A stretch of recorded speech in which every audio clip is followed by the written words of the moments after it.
2019. Um, Can we have a call of the roll call? Mrs. Summers? Here. Dr. Taub? Here. Ms. Newman? Dr. Hans? Dr. Klotz? Here. Mr. Rubin? Here. Mr. Landsman? Mr. Furman? Here. Mr. Torres?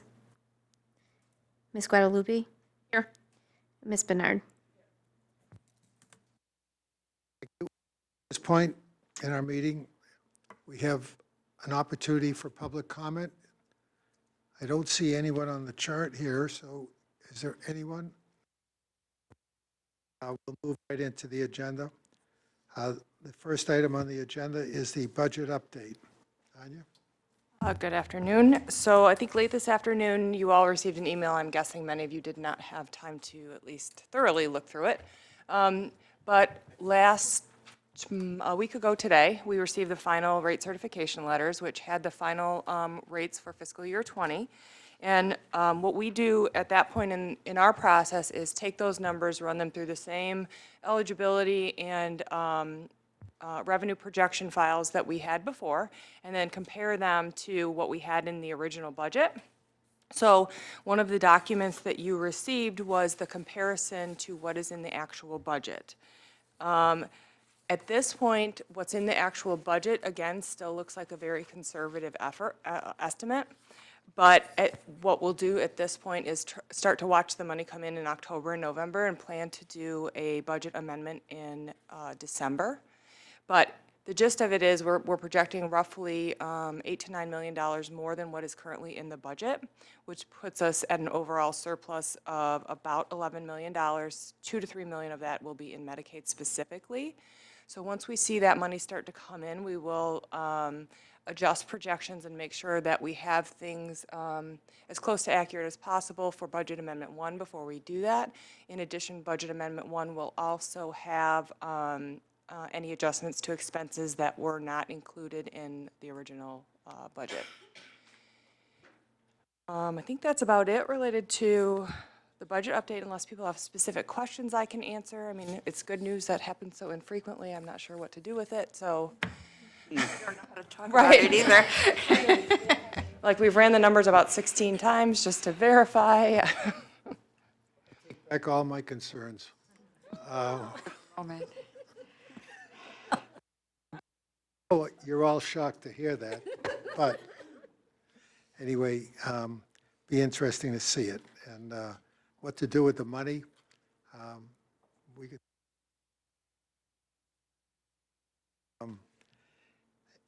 Anyway, that's it on that. A selection of the interview questions. Judy, would you like to take over this part? I know that you and Edna and her staff have been working very That's hard nice, on but I'm this. sure she's so tired of me.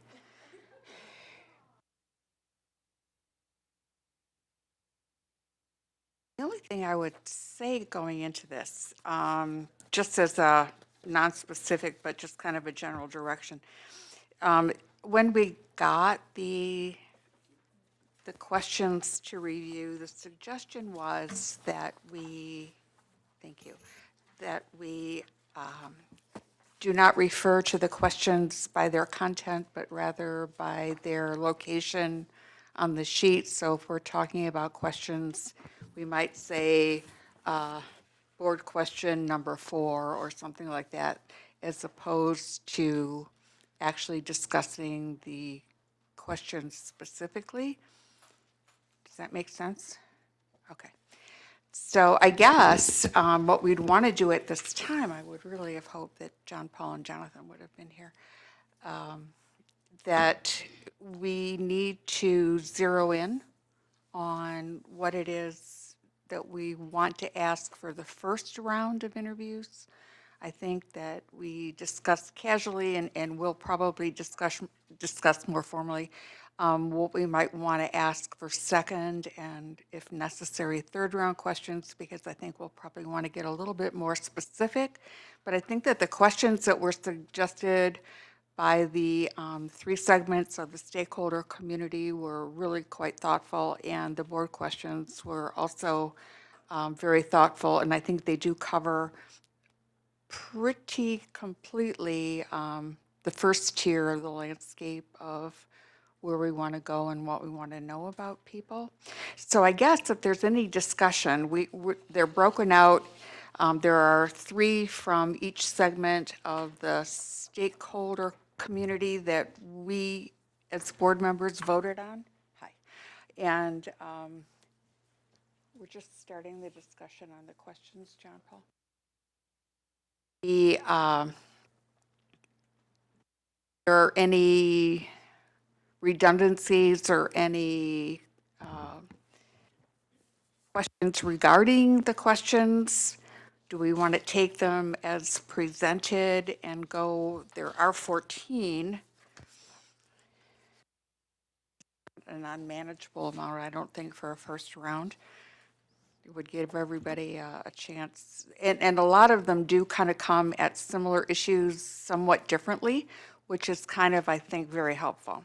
You know, come from a little bit different perspective depending on which group generated the questions. So I'm open to any discussion regarding the questions as they were presented and as the board, I guess, technically voted on. Sarah? At our study session, I believe it was, I had brought up possibly doing some type of presentation, that the person comes in doing a 5-minute presentation on something. Is that something we were going to consider looking at, or possibly in round 2 or 3? You're talking about the format for the interview process per se. Oh, in As addition- opposed, yes. In addition to the questions, Certainly, having them I come in think with some type that of doing presentation? something like that makes an awful lot of sense, having the individual, plus it helps, I think, them get a little bit grounded in terms before we start the question aspect of it. But for now, can we see, and then we can certainly talk about that. I think it only makes good interview sense to have the individuals have the opportunity to present themselves and what they really want us to know before we start asking questions that have a little bit narrower range. Thoughts? Are these the questions you'd like to go with for the first round, knowing that it's for the first round? I think they're very good questions. A couple of them I think were more for the second round, but I did want to ask Edna if she thought we were missing anything, you know, because you do a lot more interviewing than we do. And if we are, if you think we are, maybe, you know, not exactly right now, but in a few minutes, maybe come back to us with anything that you think we might be missing for the first round. Well, in the study session, you know, we talked about some of the things that, you know, would be a good idea for you to look at. And Judy, do you mind if I share some of those thought starters that you asked me about? Okay. Judy had asked me, you know, for just some notes on how to speak to the board about the question selection. We certainly got the questions from various board members, providers, staff members, and stakeholders for the board to consider. Keep in mind that the amount of questions, the number of questions that you're going to present to the candidates will depend on how many candidates you have and how much time that you have allowed. You may want to select all of the questions, but if you did and you chose to have an initial round of 7 or 8 candidates, then you have to think about how much time, you know, will you need in order to do that. So you may want to keep the number of questions very economical. We have a list of questions. Just make sure that when you look at the questions, they're worded in a way that you're pretty sure the candidate is going to understand, because you don't want to waste time. You know, these questions may make good sense when you first look at them, but if you say them out loud or something like that, are they very clear? Because you don't want to trip up the candidates. You actually want to get the answer to the question that you have in your head. And if the structure of the question is awkwardly worded and the candidate doesn't really understand it, you're not going to get the best response. So, and what we're after is the best response. And also make sure that the question is designed in a way so that the candidate will respond in a manner that informs your choice well. So I frequently say, if you have a question, just ask it. You know, don't say, I wish we had gotten this back from the candidates. Ask the question that you want the answer to. So hopefully, when you look at this list of questions, they will achieve that. Certainly ask follow-up questions. You know, the candidates are going to respond in different ways. So if you want more information, make sure you're asking those follow-up questions.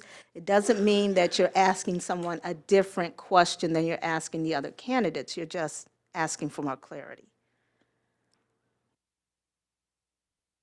And also, as you look at the questions, try to develop, at least in general, the response that you're looking for.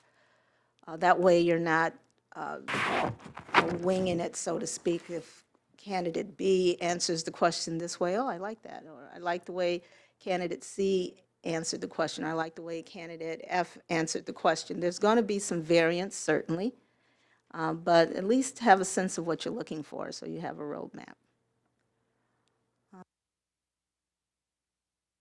That was the general things I wanted you to think about, but as I look at this, I'll let you know if something triggers an obvious omission. Thank you. Sarah?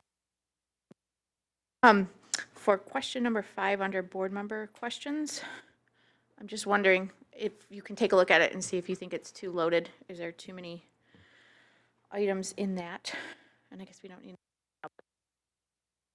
much in one question.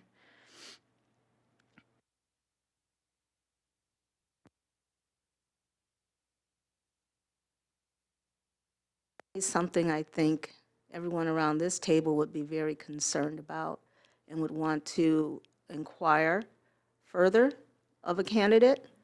It'll be interesting if you interviewed somebody outside of the state, what their response would be. We're asking about 1, 2, 3, like 3 items in one question. So maybe looking at how that's formulated to make sure that they address all 3 of those topics. And then my other comment was on OCHN provider network, question number 8.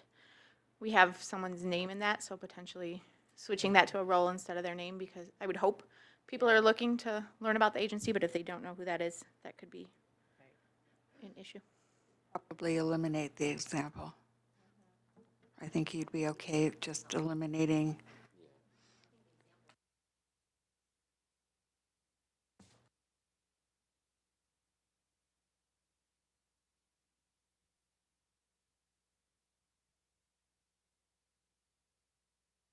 Maybe incorporate what is an example of your personal agenda that you would like to accomplish, perhaps, rather than including the current CEO.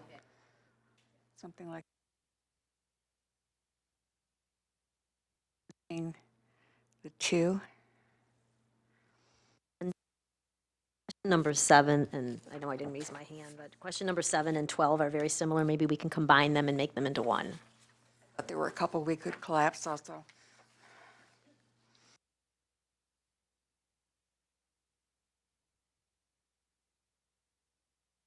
Either that or one could be the follow-up to the other.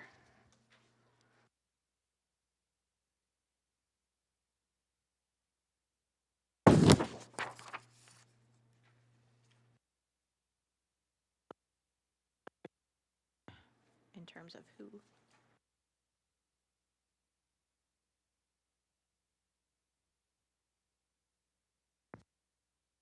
You think that 12 supplant 7?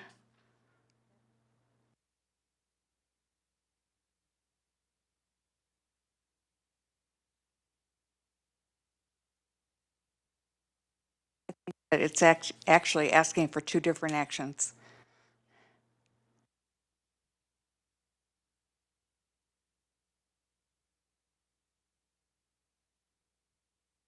It's being the initial question and 7 is the follow-up. What's your thoughts? 7 is more general, right? And 12 becomes more specific, so.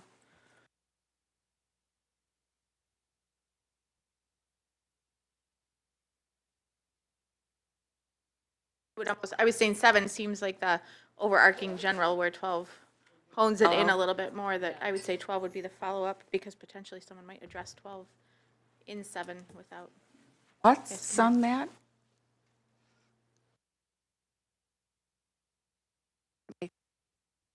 You have 7 be the opener and 12 be the follow-up?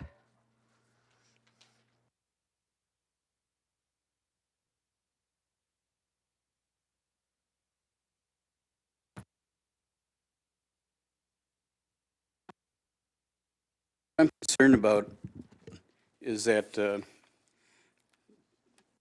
12 questions, not counting 7 and 12, are pretty self-explanatory as to what the issue is or whatever, whereas 7 and 12, it might prompt a question on the candidate's part, and that is, which crisis are you talking about, or what crisis, or whatever, and are we going to prompt that? Are we going to suggest what we're talking about in that, or?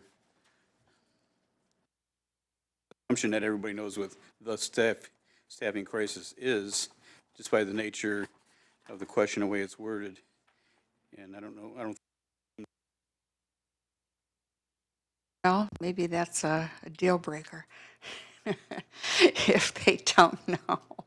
I don't know, Jonathan. I Keep was that in about mind. to say the same thing. And if they deem there are other crises that we ought to be aware of, that maybe we aren't, that they seem to know about, then maybe that provides some insight to us too about their experience.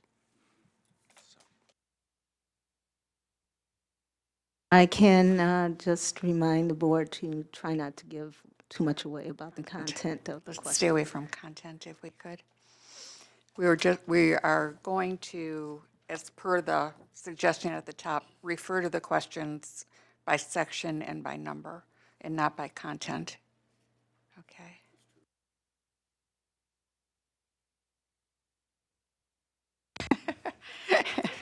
That's a conversation ender, huh? Hadass? Okay, so I think Bob makes a good point. Obviously, if someone doesn't know the answer to that question, it'll tell us something, but then if they do ask us the question, we should have a response. So maybe Edna can have a prepared response, so we have the response to educate them. All right, if you can refresh what the discussion was. I think I was trying to find another copy while you guys were talking about that. Looking at question 7, and if we want to have some material prepared to kind of explain what we're referring to in that question. They may have, Interesting, it's interesting you talk about that one topic. Do you want to have some kind of prepared materials for the organization in general to present to all the candidates? Otherwise, if we prepare something for number 7, what else do we need to prepare for?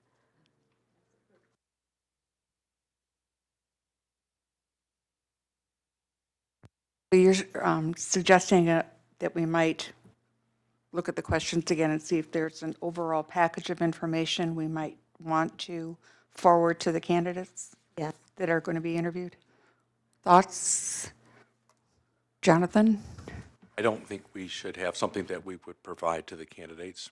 However, on the same token, I think maybe we need to prepare a glossary for ourselves for every term used in any questions so that we have a consistent answer for everything if we want to overthink this or think this at all.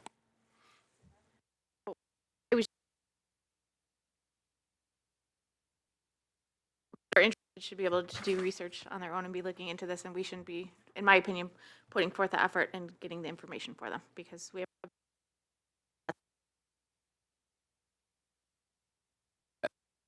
My thoughts exactly. I feel as though if they come in for an interview, they're going to be prepared. They have done their homework. They would have done their homework, and they'll be prepared. And we don't necessarily need to provide them with the information. They should be taking the initiative to find that on their own. Is there a plan to have them tell us a little bit about themselves?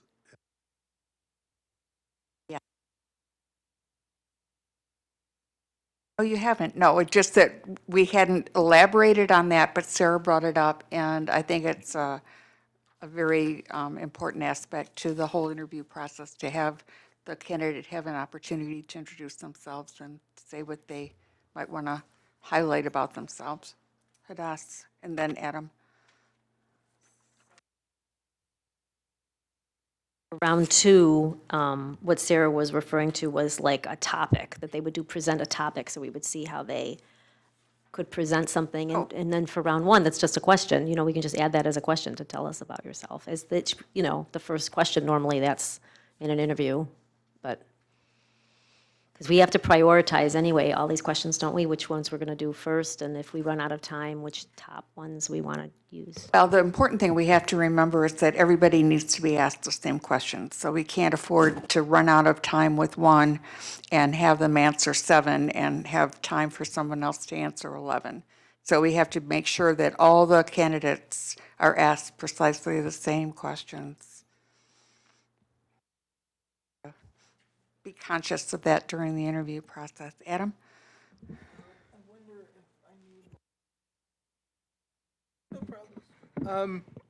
I realize that they're getting at slightly two different topics, but I'm thinking that number 3 is a little bit nebulous, and I wonder if it should be worded similarly, not the same, but similarly to question 13.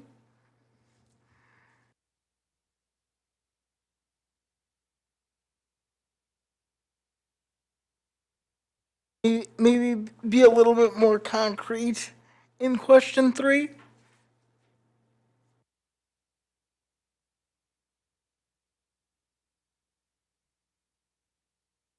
There are 2 different time frames in those questions. Would you offer up a suggestion at some point? Not right now, but, that it maybe it's a compromise between the two if we were to reword that and make it a little bit more specific?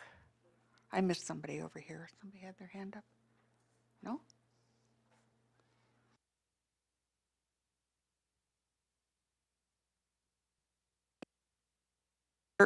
Maybe it could be,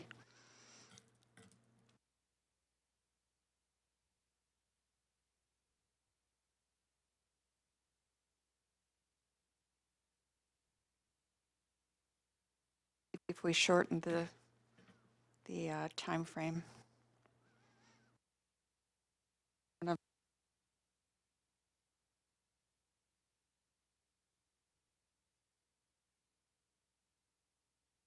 Just look at both of those questions, though, and I see them as 2 different questions because they're 2 different time frames, and one speaks to specifically 6 months to your tenure. Oh, sorry. Well, one speaks to but one speaks to one time frame, right? And specifically asking, for a response on that, and then the other speaks to a different.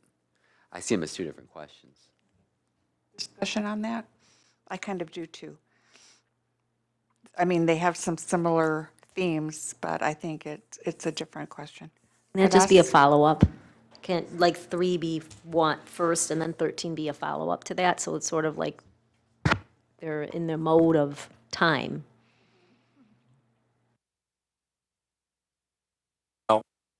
I recently participated in a series of interviews, and what I found interesting is there was a canned set of questions that were asked, as I got to observe it going on, but also they allocated a flat period of not to exceed time on every answer that was made available. Things got cut off. And I thought that was a most unique kind of situation. And the only time the clock stopped was when the candidate or the person asking the question asked for some further clarification. And then the clock started again for the rest of the time. That was a way to time manage the time box. So, I found it to be most unnerving. But if our effort here is to have consistency, then we have to find a way to do consistency.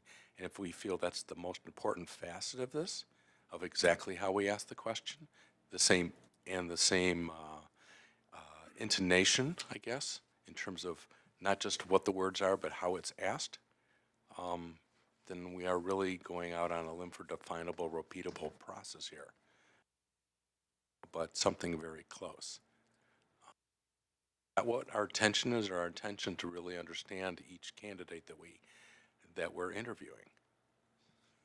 I think if I can explain what I said, and I have no interest in trying to impose that on anybody, but my thought was we have to be sure that we ask every candidate the same questions. From there on, format-wise, I honestly don't have enough experience to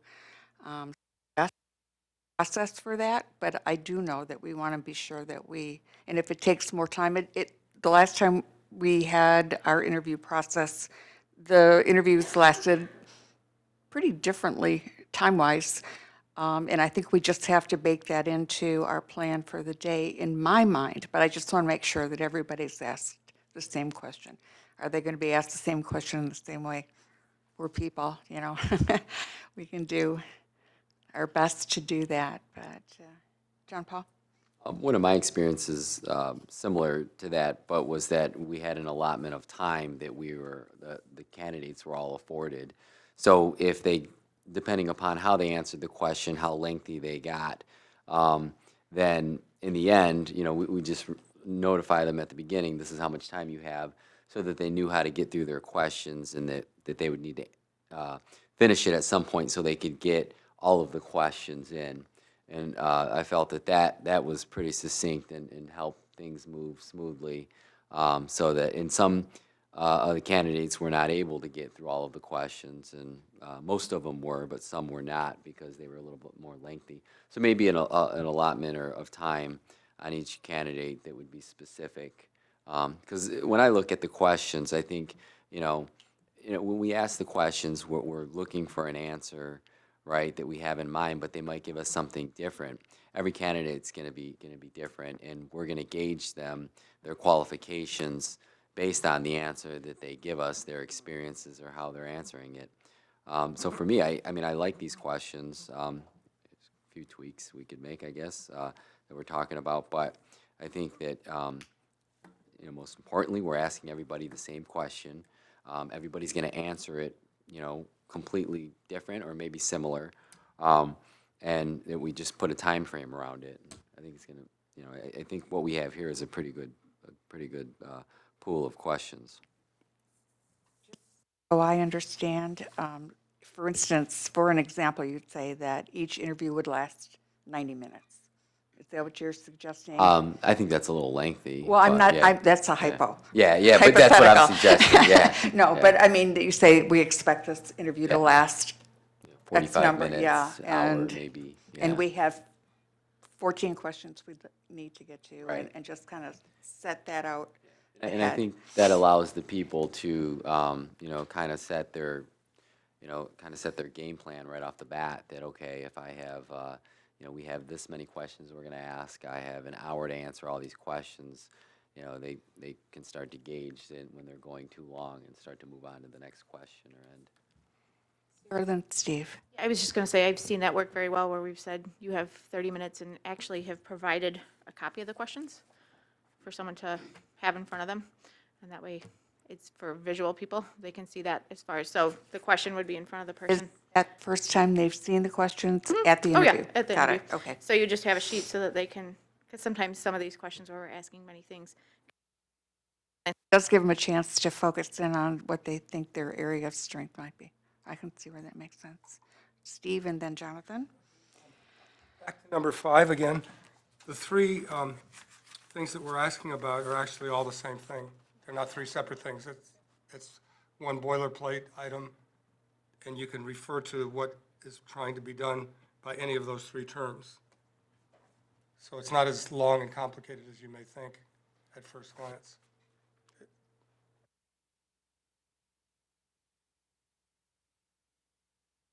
was just waiting to make sure you had completed fine. your answer. Okay. So what I also saw was that if we let them know that the interview is allocated for 45 minutes, but we have room to go to an hour, then we have that flexibility, but we've communicated it.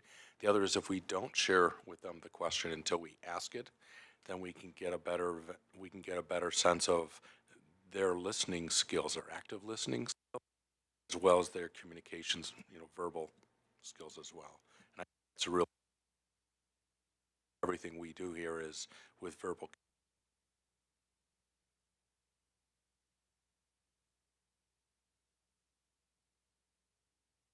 Sid. Scientific. Fine line between structure and containment, I guess. A lot of success measuring the answers and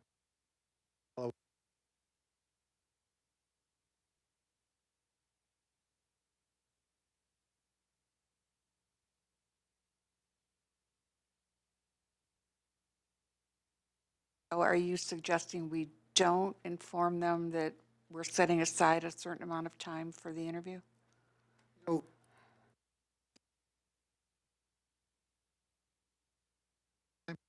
right person.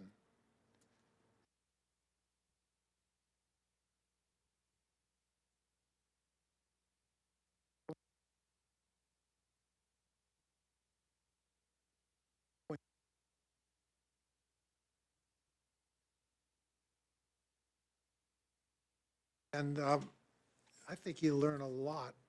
These are great questions. I want to get that out of the way.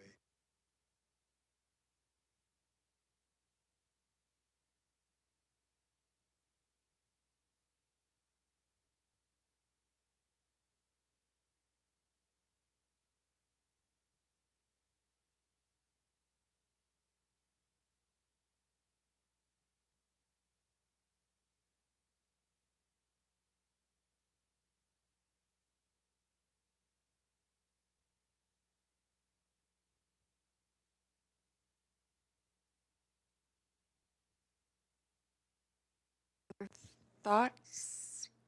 Are we fundamentally in agreement that these are good questions? Really impressed.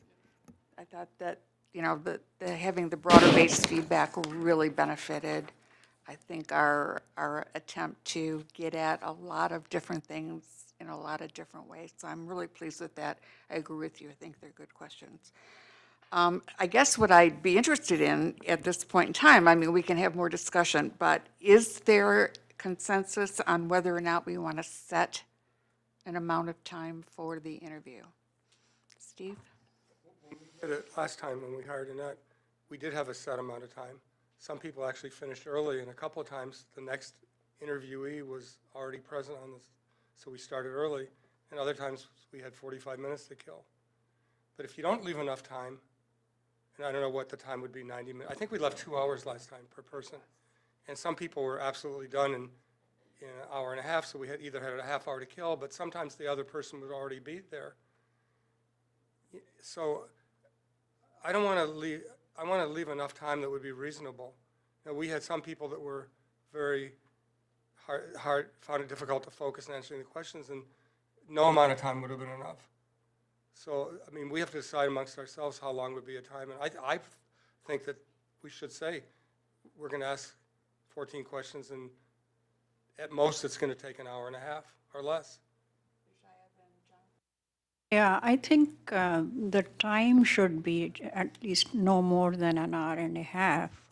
I ideally, actually, everybody's attention span is about 45 minutes. So if you do follow-up questions, I think 1.5 hours should be sufficient, because after that, I think it starts to get a little exhausting as well. If the candidate impresses us to go to the second round, then there can have more elaboration of the previously asked question. I don't think it's a one-size-fit-all format. I think when we get to the subsequent rounds, we might want to really approach it somewhat differently. Jonathan, you had? Yes, and I was going to say something similar to Vijaya about that. The point of the first round is to decide formally, do we want to keep this person in the process and learn more about them? Or have we learned enough to decide that we don't want to learn more about them? Point of first round. So Thought on the amount of time? that's what I said before, so if we let them know we've allocated 45 minutes, but we have room for an hour, if we have an opening where they have an opening, so if they have something, a chance to do a wrap-up after the questions, that's a pretty safe format to give, some more sense about them so they can sell themselves. And then we move on to the next round with whoever the shorter list is, and eventually we get down to the finalist candidate. Whatever the questions we use, that same concept should still be there, I think. Learning more about them. Sarah. I would say, Edna, do you have a suggestion on time? Or knowing this, if we're looking at about this many questions, what that would? I love what Dr. Hahn said. I mean, imagine you're you're in the second hour of candidate number 4, and I always believe that candidates should be treated, you treat candidate number 4 the same way you treat candidate number 1, with the same amount of energy and attention. And if all 11 of you feel like going into hour number 2 with candidate number 4 on the same day, you can push that out, go for it. If not, I'm liking what Dr. Hahn said, try to limit it so that you can have maximum attention and courtesy and engagement for each candidate. That's my thought as well, because I'm thinking about if we're doing this all on the same day, or if we're spanning it out over the amount of how we are, are we still, going strong an hour or two, or into the third candidate? And it is important that we treat every candidate the same, that we give every candidate the attention that they require. And my thoughts were, it is more questions than, and we're going to have more people involved. So maybe you guys did 90 minutes before. I'm used to about an hour, but I think that we definitely don't want to go over 90 minutes. 'Cause I think that, and maybe we'll have some people that finish earlier, but I think we want to get the candidates where they're strong, they're succinct, to the point. I think anybody who's done an interview has gone through and practiced some questions that they're likely going to be asked, and they have some answers, within some realm of how they're going to answer it. And generally, what I think that I'm looking for is somebody who is succinct, to the point, answers the question, gives me the information that I need, and then we're moving on to the next one. And I feel that could be done in an hour, maybe hour and 15 minutes. But I just look at, I want to make sure that if we're doing this all in one night, or how one day, or how that's going to go, but that we're all still sharp, and that we're being able to treat every candidate the same, and that they're not fatigued, because some of these candidates could sit there and speak for 2 hours, but they're going to be pretty fatigued by, an hour and a half in, and then are we getting, a good representation of what they are? On my calculator, if we allowed an hour and we're going to ask 14 questions, that leaves 4.3 minutes to answer each question. So limited to an hour, we might want to ask less questions. I'm just saying I was thinking that's about 4 minutes, a question given and an answer. And the other aspect of almost every interview that I've been on in the last 20 years, there's always room at the first and at the second screening for questions from the candidate up to us. have we given any thought, would we allow that during the first round? Or would we want that at later rounds and not at the first round? Where they would ask us, they have questions about the role or questions about us or questions of period. That's just a comment.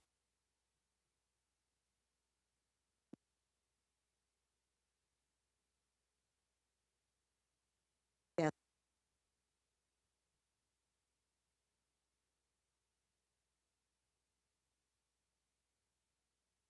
Well, for this role, I don't want to speak for Annette, but there's probably some times when you're not comfortable. So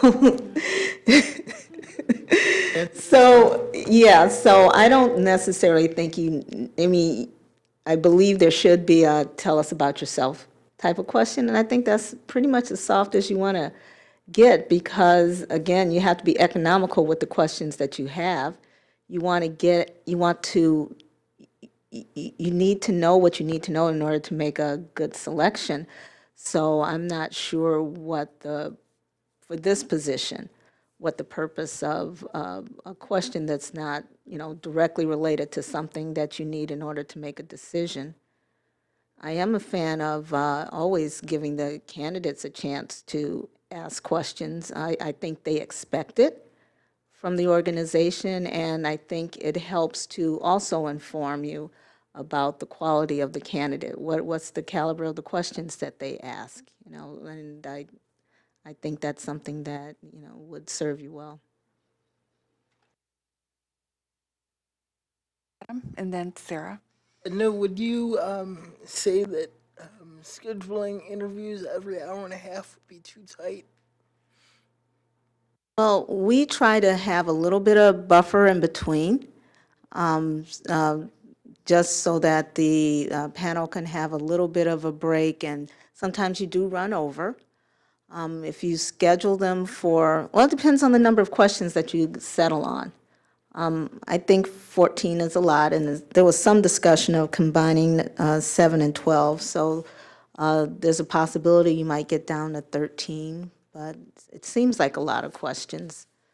And I think it would be tough to get through that many in a quality manner in 1 hour.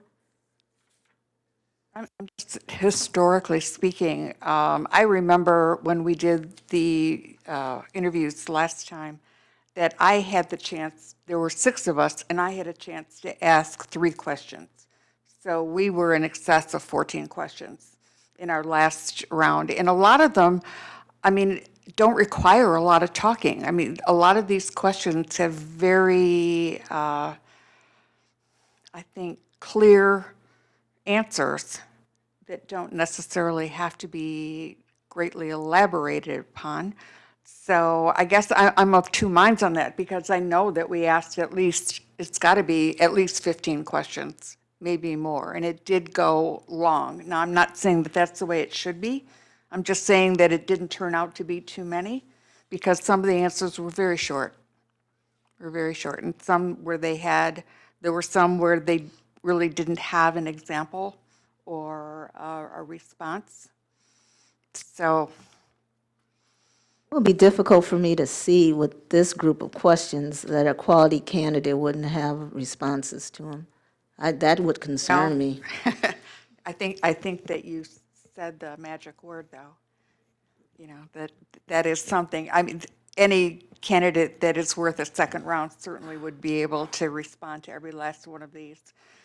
And we did have a couple people last time who had, and some of the questions were not so different from these, but really hadn't had that particular aspect of experience and really couldn't respond and didn't have something, that was helpful.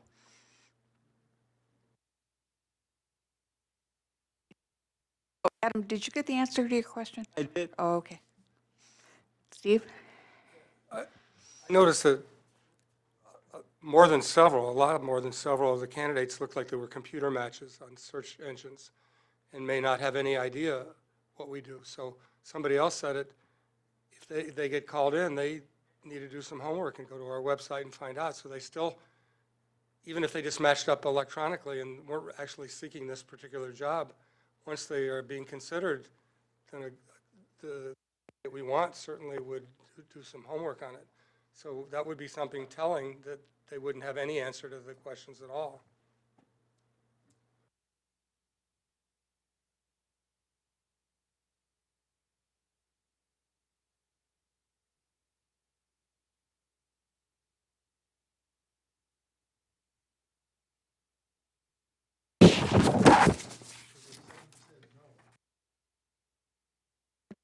It's number 12 by adding the word how in front of the first word.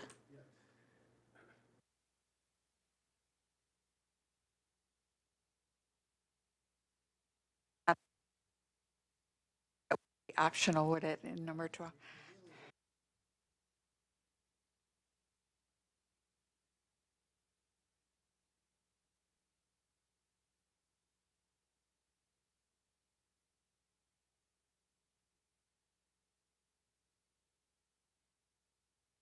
I just want to remind that the discussion has been having more than one round. If you were to use all 14 questions in the first round, then there'll have to be another meeting like this to figure out what questions do we ask for the second. Where if you went with lesser questions or maybe more broad questions for the first round, save some of these that go a little deeper for the second or third round. I do think if somebody kind of went through these questions, they could be merged if it made sense, or made more succinct if it made sense, because we do have to remember this was SurveyMonkey going out to hundreds and hundreds of people. So I do think some of them can be reworded so that it doesn't lend itself to a yes or a no, and is more of an open-ended to get you guys more information when you're asking the questions. I'm just hesitant to say, if you ask all 14 in the first round, what are you going to do for further rounds? So we might want to save some. I do think we did have a discussion briefly that each of us might have a question in the next round for which we would take ownership. That, we hadn't really developed that, but I think that was an aspect of the discussion. Jonathan? I think the key to these questions, whether we have more or less of them, is really to be able to down select. That's the goal of round one, is how short can we get the list down to of who we think. That's really the goal. Need to touch I think, the key points on the landscape that would give us a sense of who would be viable in the next round. So I'm going to try and get some quasi decisions here. Are we in agreement or not that we want to stick with these questions in the first round? I think these questions are great, and we should stick with these. I guess I'm just on the fence, are they too many for a first round? So thinking back to, like Dr. Taub said, what, 4.6 seconds, or 4.6 minutes or something? 4.3, yeah. 5 minutes, let's say, plus an introduction, plus opportunity to ask questions, it's gonna get lengthy. Back to whole interviewer fatigue as well. And are we looking at too much for this first round? Is there any way to maybe cut it down by a question or two to And I'm asking. The way I look at it is, it doesn't hurt us to have extra questions. Anytime I've done an interview, I always had, prioritized, 7 or 8 questions that I definitely wanted an answer to, and then I had backup questions. So some of those candidates might get to that extra 5 or 6. Some of these candidates might be able to answer each question in 4.5 minutes. They might be succinct, clear, prepared, to the point. Some of them may be have a lot of extra that they want to give on each question and may not get through them all. But I think that I think having more questions doesn't hurt us, because if we end up in a situation where we have a candidate that just flies right through, but we have a candidate that takes a little bit longer and doesn't get through all the questions. I mean, this is all just part of the process. I think what we're looking for is an end result, to feel as though we got enough information on individuals. And I think a lot of these questions, when you ask them, they could go in different ways to answer other questions on here. So I think having a lot is good. I think having this number of them and just being of the consideration that we may not get through all of them on every single candidate.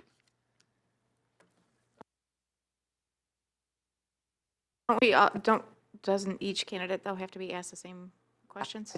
I don't think we should, Well, it's the same questions, but I don't know, Edna, if you have anything to add, but, it's my understanding, though, if they don't get through all of their questions, that's not anything that's out, that is on us, right? We want to ask everybody the same questions, and if they get through them all, then, that's part of what they've offered, and if they don't get through them all, then it's not anything that we can be held really accountable for, is my understanding. I suppose it depends on how prescriptive you want to be. I mean, there's the process that Jonathan talked about where, the buzzer goes off, your mic gets cut off, something happens, and you're not allowed to go along any further. Sometimes what we'll do in our interviews is if some of the question responses are taking longer and is, compressing the amount of time we have left, we'll prompt them and say, we'd like to move on, we only have, 15 minutes left, something like that, something to orient them. If they're interviewed in this room, they're going to be looking at that clock while they're going on, so hopefully they'll be able to properly manage their time, but I certainly get your point. If we are trying to get through 12 to 14 questions and we've told them ahead of time and they're not managing their time, then, they really should try to manage it better. I'd like to get all the answers if we can, but some people are not helping us to get through all the answers. costs. So I looked at these questions, as I said before, I like them, but more importantly, I like the fact that we reached out to various groups that we're affiliated with, board members, of course, provider network, the staff, as well as the stakeholder questions that people submitted.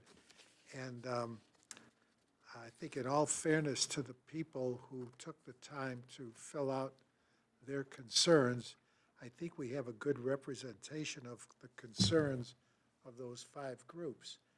And that's why I don't find any fault with having these questions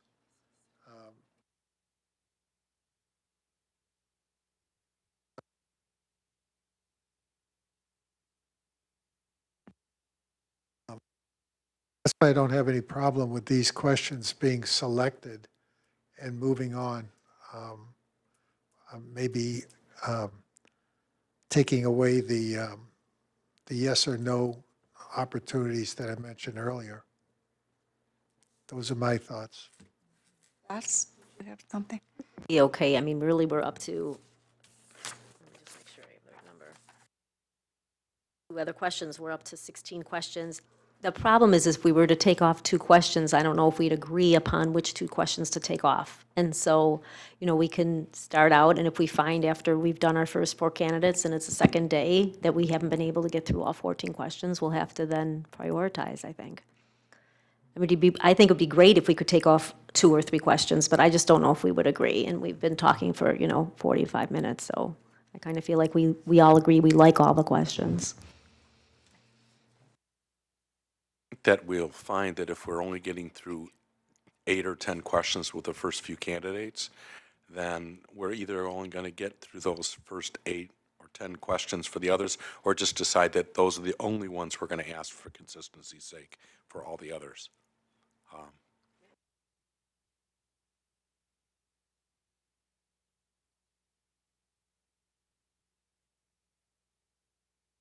So you're suggesting we start with the full slate and then see how it rolls? Okay. Is there general agreement on that? All right, and then we also, excuse me, shouldn't clear my throat. What amount of time do you think you'd like to allow for the candidate to introduce themselves at the start of the interview? 10 minutes. I think that if we offered them 5 minutes as an intro and then 5 minutes to wrap up, why they should be, why we should consider them ongoing, that may be good enough. I'd agree. 5 at the beginning and then, And I think 5 at the end should include their questions. determine pretty much what they want, if they want to reiterate what, something they've said already, or if they want to ask a question, that 5 minutes is theirs. Okay. Actually, it seems to me, looking at this, that an hour and a half isn't an unreasonable amount of time to do all of that. The key is just that we don't have interview fatigue, or that we have a few minutes after the hour and a half to refresh. Absolutely, And then yeah, roll on to the next. it's, yes, yeah. It isn't meant to be a punishment. It's an opportunity. Steve? I was going to say what Jonathan said. If we schedule an hour and a half, we should have the interviews scheduled like 2 hours apart. Then if you run over a little bit, you still end up with 15 minutes. You can have a potty break or go get a glass of water or something. Fatigue comes with too many interviews in one day. That's what'll really kind of, the person who gets the last interview on a 4 or 5 interview day is not going to get the best of the listening skills we have or how we ask our questions. Well, and most interviewees might say that if they're the last one, they actually are in a better shot than being the very first, not realizing we're going to have a consistent set of questions. They're playing cleanup. So.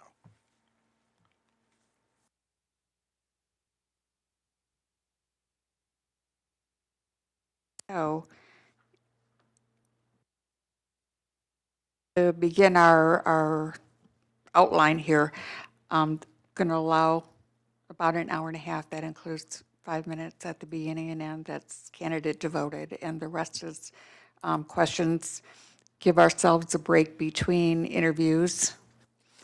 And we'll start with these 14 questions. Do you have any particular order in which you'd like them to be asked, Sarah? Yeah, I was just gonna say, if there is a way to shuffle them up a little bit so that we get a variety of topics, so if we do run out of time, there are some that are similar themed, that maybe those are towards the end, just to make sure that we are covering our main topics that we're looking at. There are some that are reasonable, getting at similar information differently. So if your suggestion is that we hit all the key topics in the first 6 questions, and then after that, they can just be another aspect. Yeah, okay. All right. Any other discussion regarding this? Are we clear? I'll try and summarize. I'm not promising it's going to be brilliant, but I'll give it a shot. And then we can, maybe I can consult with Edna, maybe you can help me in suggesting an order of questions, and we can have feedback from the board that way too. Yeah, I'd like to get clarification on what we're doing with 7 and 12. Are we going to keep them as separate, distinct questions, or are we looking at finding a way to combine that perhaps into one? See one as a follow-up to the other. I would prefer to have them both. They're asking for a little bit different kind of perspective. That would be my choice. It's not written in stone anywhere. So see what we can do and try and package the information and confirm it. So we can discuss it further at the board meeting. We have one more chance. We can, if we need to not go over the questions and not do anything else, but just confirm the format and the order, and you'll have that information before board. Does that seem like a reasonable way to go forward? Yes. No? Okay, we'll give that a try. Thank you. Is there any other aspect of this that I clearly overlooked and that you'd like to bring up?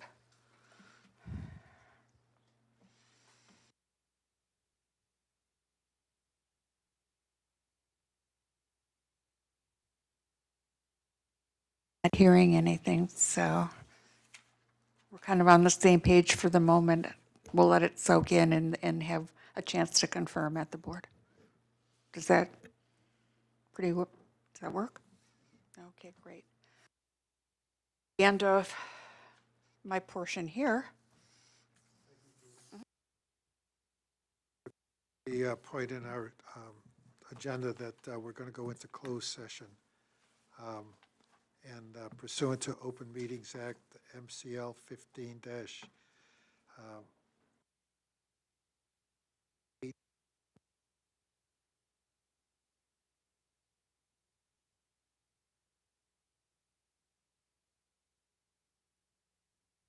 We need a roll call vote for that. Is there a motion to approve going into closed session to review the candidates? Make the motion to go into a closed session to review the candidates. We need, if Sheila would call the roll, please. Dr. Bob? Yes. Dr. Hans? Dr. Klotz? Yes. Mr. Rubin? Yes. Mr. Landsman? Mr. Furman? Yes. Mr. Torres? Yes. Ms. Guadalupe? Yes.